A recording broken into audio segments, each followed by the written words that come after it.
પક્ષમાં બેઠા છીએ એટલે તો અમારે તો મોઢું ખોલવું જ ના જોઈએ, અમારે તો કંઈ બોલવું જ ના જોઈએ, અમારે તો મોઢી આંગળી રાખીને બેસી જવું જોઈએ. મને તો એવું જ લાગે છે. પરંતુ ચલો આ કહો છો કે બી અત્યારે આ વરસાદની વાત છે, પરંતુ મોરબી બ્રિજમાં શું થયું?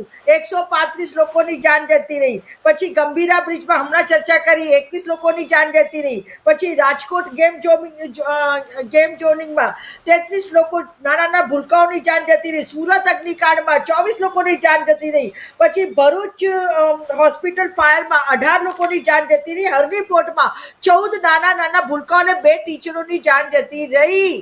મારે તો એ કહેવું છે કે ચલો આપણે વરસાદને બાજુમાં મૂકીએ, પણ આ કેવું ગેરવહીવટ છે. ભ્રષ્ટાચાર સિવાય બીજું કંઈક આવડે છે કે નહીં આવડતું ભાજપને? મને તો એ સમજવું છે.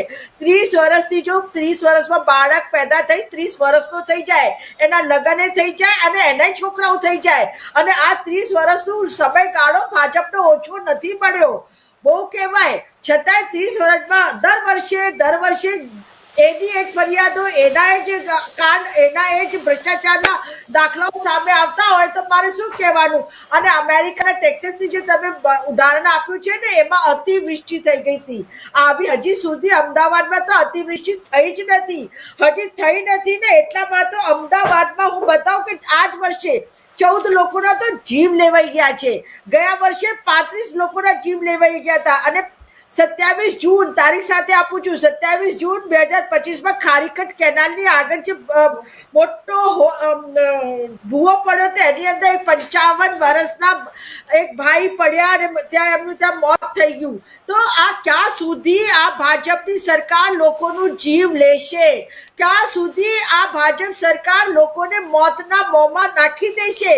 અને હું એક વસ્તુ સ્પષ્ટ રીતે કહેવા માંગુ છું કે ભલે એ ભાજપ સરકાર હોય કે લોકો એમને વોટ કેવી રીતે આપે છે આપણે એમને નથી પડતા, આજે આ વિષય પણ નથી, પરંતુ ભાજપની સામે જે માણસો છે ને, કીડા મકોડા જેવા છે સાહેબ. કીડા મકોડા, 1 મરે 10 મરે 15 મરે 50 મરે કે 150 મરે, એમને કોઈ ફેર પડતું નથી.